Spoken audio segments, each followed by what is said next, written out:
नमस्कार, न्यूज़ यापा में आपका स्वागत है। मैं उज्जवल शर्मा आपके साथ। लोकसभा चुनाव नज़दीक हैं।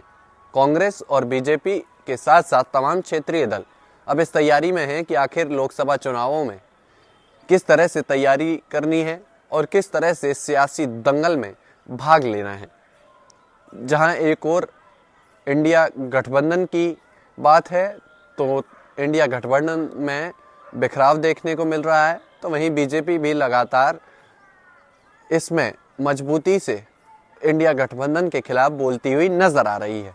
अब बात कर लेते हैं राजस्थान की, तो राजस्थान में भी कांग्रेस पार्टी इस बार नहीं चाहती है कि किसी भी कीमत पर 25 की 25 सीटों को हारा जाए।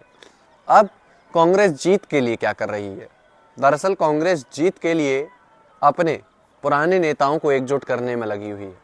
जिस तरह से सचिन पायलट को एक्टिव किया गया राजस्थान में, तो ये तय मानकर चलिए कि राजस्थान में सचिन पायलट की भी भूमिका होगी। और भी कुछ पुराने नेता हैं जिन्हें कांग्रेस पार्टी इस लोकसभा चुनाव में आगे ला सकती है और जो बैकफुट पर चले गए थे।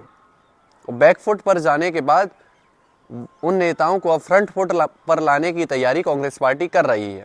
अब बात करते हैं आप बाड़मेर लोकसभा सीट की, जहां कांग्रेस पार्टी अपने प्रत्याशी की जोर शोर से तलाश कर रही है।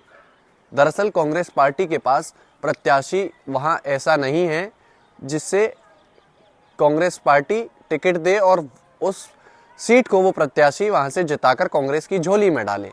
अब ये काम कौन कर सकता है? जब इन तमाम पहलुओं पर चर्चा की गई तो एक नाम सामने निकल कर आया जिसमें कांग्रेस पार्टी के सभी नेताओं की सर्वसहमति थी और कांग्रेस के कार्यकर्ताओं की भी सहमति थी।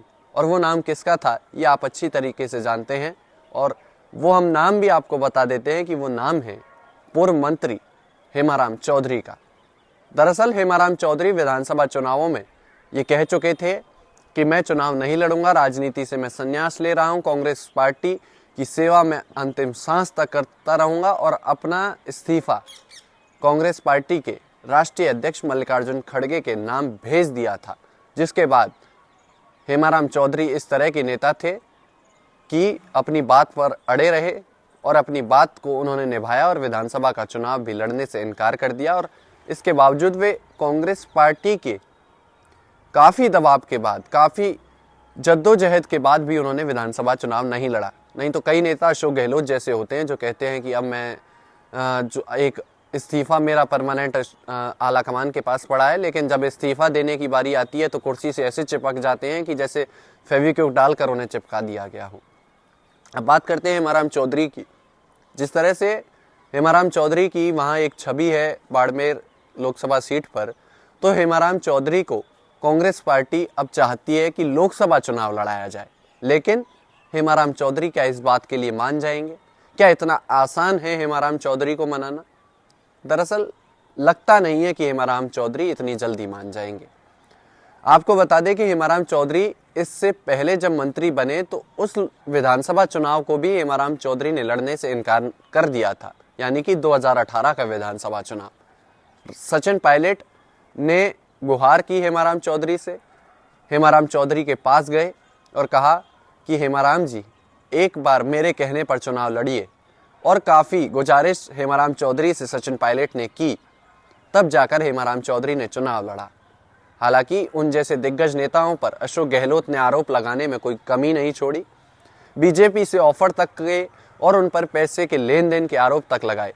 हालांकि अशोक गहलोत हैं, कुछ भी कर सकते हैं, अपने अलावा उन्हें सभी गंदगी में नजर आते हैं, लेकिन हकीकत कुछ और है।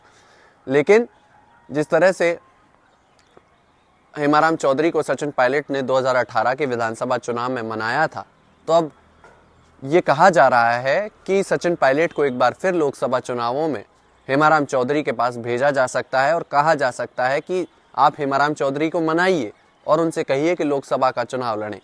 ऐसे में हेमाराम चौधरी क्या सचिन पायलट की बात मान जाएंगे? क्या इतना आसान होगा सचिन पायलट के लिए उन्हें मनाना? क्योंकि हेमाराम चौधरी और सचिन पायलट के रिश्ते काफ़ी अलग हैं। हेमाराम चौधरी सचिन पायलट को बिल्कुल अपने बेटे की तरह मानते हैं, और जब उनके बेटे की याद में वीरेंद्र धाम छात्रावास बनवाया गया तब सचिन पायलट उस कार्यक्रम में पहुंचे थे और हेमाराम चौधरी गले लगकर सचिन पायलट के रोने लग गए थे। दरअसल ऐसा रिश्ता कहीं और राजनीति में देखने को नहीं मिलता है, या कहीं बहुत कम देखने को मिलता है। अब इस रिश्ते का फायदा कांग्रेस पार्टी उठा सकती है और कांग्रेस कह सकती है सचिन पायलट को कि जिस तरह से आपने 2018 के विधानसभा चुनाव में हेमाराम चौधरी को चुनाव लड़ने के लिए मनाया और जिस तरह से हेमाराम चौधरी माने और उसके बाद एक विधानसभा सीट कांग्रेस की झोली में डालने की काम किया था, तो उसी तरह लोकसभा चुनावों में भी सचिन पायलट से कांग्रेस पार्टी कह सकती है कि आप हेमाराम चौधरी को मनाइए और लोकसभा चुनावों के लिए उन्हें तैयार कीजिए, जिससे कि एक और सीट कांग्रेस अपनी झोली में डालने की कोशिश करे। अब देखना है कि क्या सचिन पायलट हेमाराम चौधरी को मना पाएंगे और क्या सचिन पायलट, पहला सवाल यही है कि क्या हेमाराम चौधरी के पास सचिन पायलट चुनाव की लड़ने की बात कह पाएंगे, क्योंकि हेमाराम चौधरी पब्लिक के बीच इस बात का ऐलान कर चुके हैं कि मैं चुनाव नहीं लड़ूंगा। तो अब कितना आसान होगा सचिन पायलट के लिए या कितना कठिन होगा हेमाराम चौधरी को मनाना, वो देखना दिलचस्प होगा। लेकिन कांग्रेस लोकसभा चुनावों की तैयारी में पूरी तरह से जुट गई है और साम दाम दंड भेद की राजनीति अपनाती हुई नजर आएगी। तमाम ऐसे सियासी अपडेट्स के लिए आप बने रहिए हमारे साथ। तब तक के लिए नमस्कार।